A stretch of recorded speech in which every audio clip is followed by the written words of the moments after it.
You see a set of tire tracks in the brown slush that comes.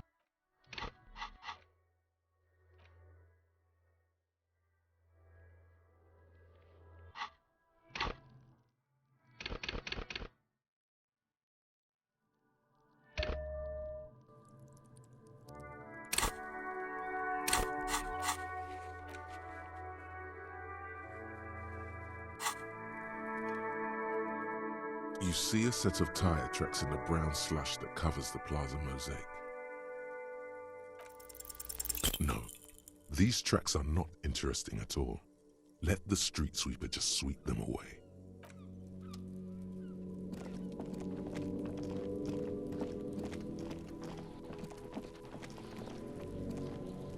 There are several footprints in the mud, left by work boots.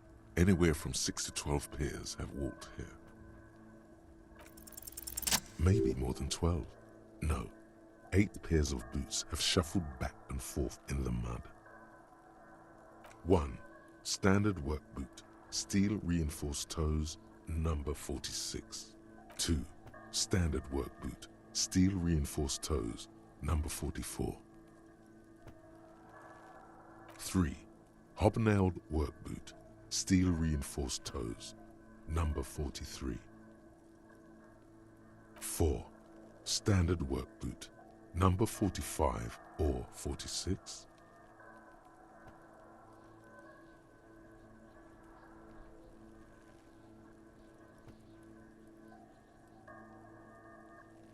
You don't know. It's a miracle you can tell the prints apart as it is. The cold must have preserved them. 5. Another standard work boot, steel reinforced toes, number 44. 6. An aberration, light as air, even pace, same make of boot, but number 41. Impossible to tell. Could also have been an adolescent. The gait is undeveloped. You're not bad. It's as if the whole world darkens. Everything else has a thin film of unimportance on it, and the tracks burn in the middle of it, in a strange, beautiful way. 7. The glowing outline of a standard work boot, number 46, but the imprints are twice as deep as the others. The weight exceeds 200 kilograms. 8. And yet another standard work boot, number 44. There's an aberration in the pattern of the sole, however. The right sole is smoother, more worn. How many? I was pretty off then. I counted 20. I never got the hang of it. Hyperopia. Do you see anything out of the ordinary?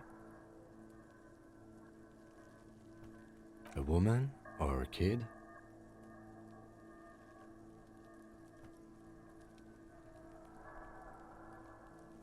Understood. Anything else? 200? Could it be the combined weight of 2 people, one carrying the other who's tied up? Let's say a heavily built worker carrying a similarly built, soon-to-be-dead man. He might be right. 200 kilograms of living weight is unlikely. Possibly, yes. Interesting. Let's name it the old soul. Someone operating a workbench with a pedal, like a joiner at the harbor. Or maybe a drummer? A drummer only uses the right foot for the kick drum. You're right, it's stupid.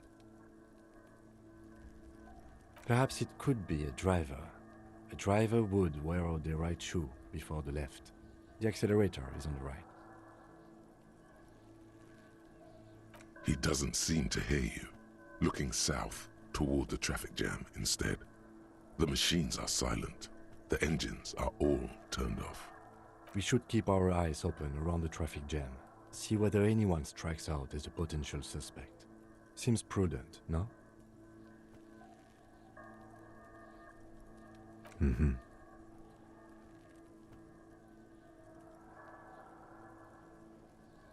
A week, maybe? 7 days would fit the time frame provided to us by the caller, who reported the hanging. It is not impossible. I pulled last week's forecast for coastal Revachol. 7 days below freezing.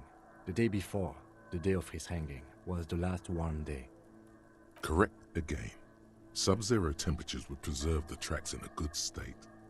The commotion here could have taken place a week ago.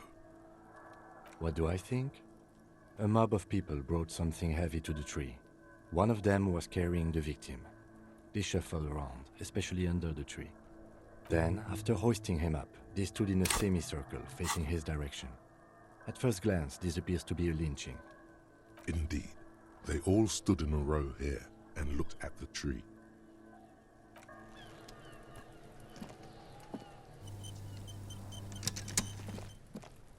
The man before you is naked, but for a pair of underpants and white boots. His skin is marbled with decaying veins and blotched by lividity. On his chest, a fading web of tattoos. The cargo belt used to hang him from the tree looks reinforced. Yes, we do. Yeah! Bang bang time, pig! Shoot his head off! How? Where the buckle ties the rope to the branch, that's a good spot to aim. Where? Ah, yes, I see. If the shot hits that, there might be a chance to release the belt. Yeah, now we're talking. Entertain a Kuno with some shit. They'll miss! The pigs will miss Kuno! But what else can we do?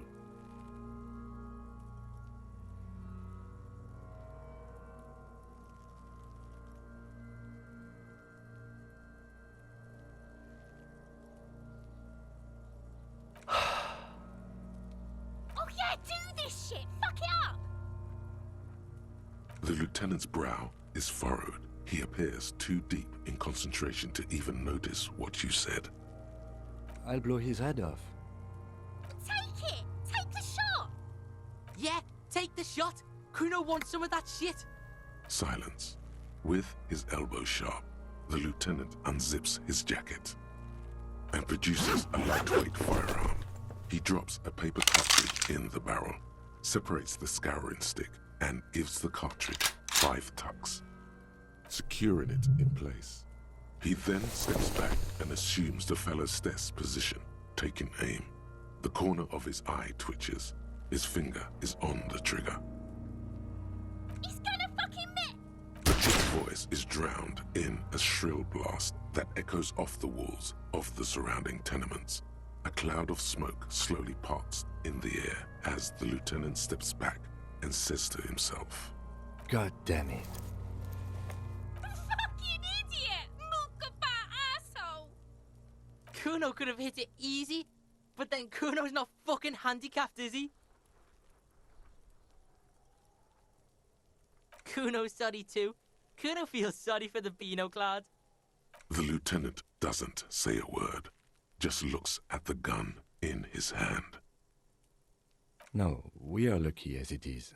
We didn't break anything, and the victim remains uncompromised.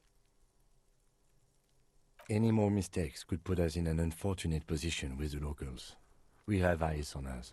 I didn't do us any favors with that. I have to say, it's beginning to look unlikely we can get him down without assistance. It's bad as it is, us shooting firearms like punks. Go ahead, I'm not stopping you. Just don't lose it. They only have one gun! This is the sorriest pair of pigs Kuno's ever seen. Yeah, take it, you fucking banani boyka! Take it and shoot yourself in the mouth! The cold piece of bakelite and gunmetal is surprisingly light. Your fingers fit right through the guard, instinctively resting on the trigger. The fuck are you waiting for, Kuno? Tell him to shoot himself in the mouth! The buckle comes into focus in your sights. You stand with your feet planted firmly in the ground and your left hand supporting your gun arm. Why don't you just shoot yourself in your mouth? At least you won't miss. Your field of view narrows. The branch slowly moves, becoming entirely two-dimensional. The metal buckle glimmers, catching the noon light as the corpse slowly rotates. The slow movement of the branch in the wind and your shoulders directing the gun sink up, dancing hypnotically. Look, he's crying! You gonna cry now, fucking faggoty?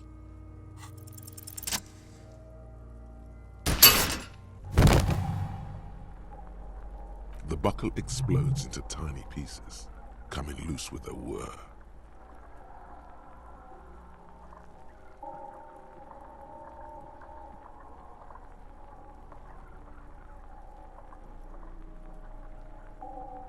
With your hand numb from the recoil, you look at the body slump down. For a moment, the man appears to kneel in front of you, looking straight at you, helpless, trapped within itself. Communism. It takes a millisecond for the association to flash within your cortex. You have no idea where it's coming from, only that it's right. Then the rigor in his muscles gives up, and he smashes sideways into the spring mud, letting out a horrid stench. By being a damn good shot. Ace is high. The ace is high, a custom invented by the aerostatic brigades during the revolution, is used to celebrate success in Revachol, especially in sports. The gesture is spread across the world, despite the defeat of the revolutionaries themselves.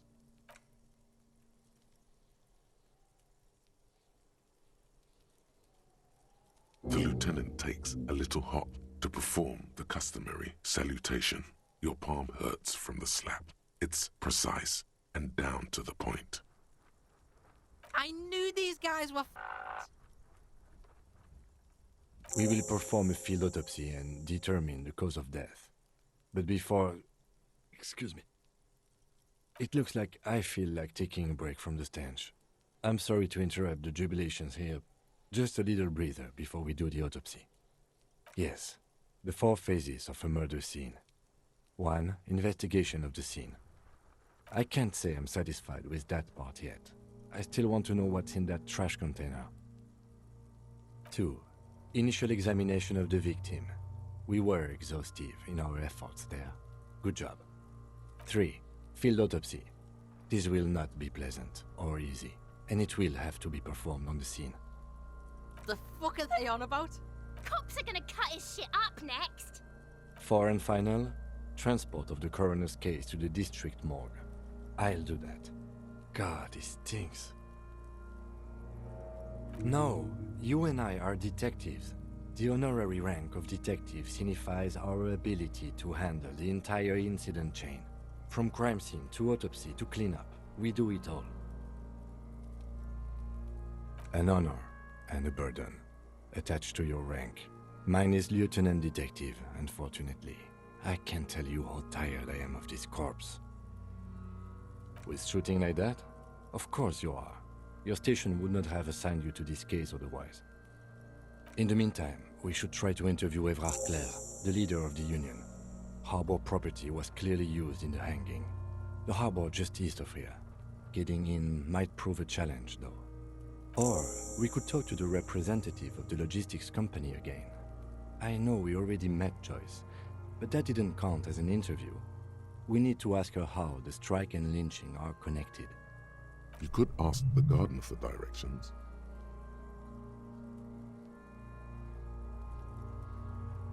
Yes, and those were the interviewees. Let's go. Jamais vu. Derealization. Jamais vu. The opposite of déjà vu. Not already seen, but never seen.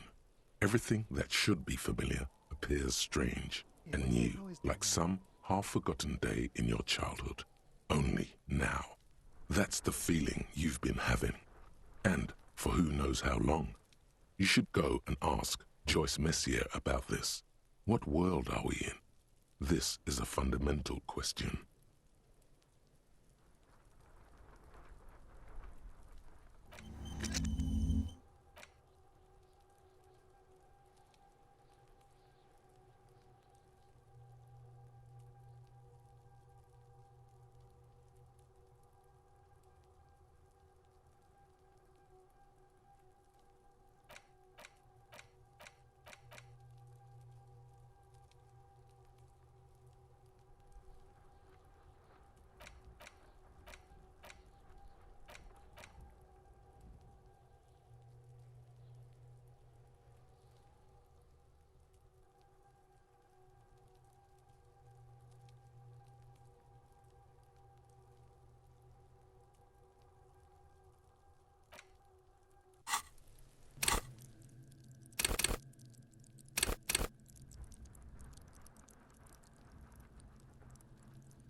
Hello again, officer.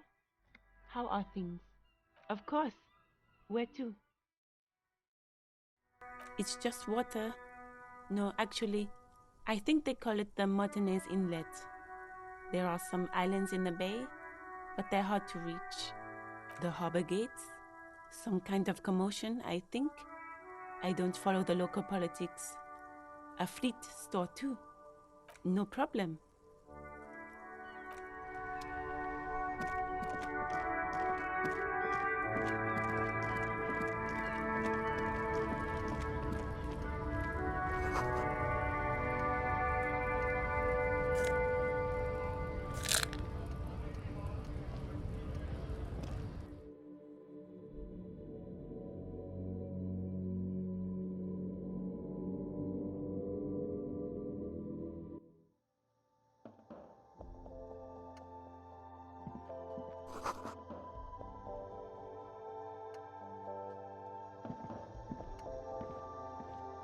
Welcome to Fritte. Feel free to look around or something. Everything is out on the shelves.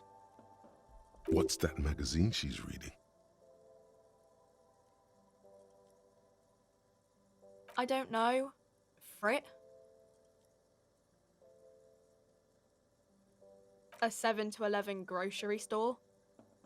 I think they think that the extra tea makes it funkier.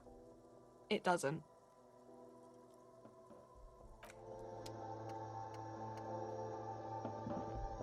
A small cabinet on the wall is filled with various medicine bottles, nasal sprays, and blister packs. They all bear the Saint Baptiste Pharmaceutics logo. Just ask me if you need anything from Saint Baptiste. We don't stock prescription meds, but we do have Nosafed, Duramine, magnesium, and Hypnogamma. A colourful display of cigarettes and alcohol bottles line the shop wall, inviting you closer. There, in that dark green glass, all in vain, the great flowing river of warmth, wine, alcohol, beer, alcohol, love, alcohol. The beauty, the truth, the poetry of it all. I'm obliged to inform you that both alcohol and cigarettes damage your health, but I guess you already know that.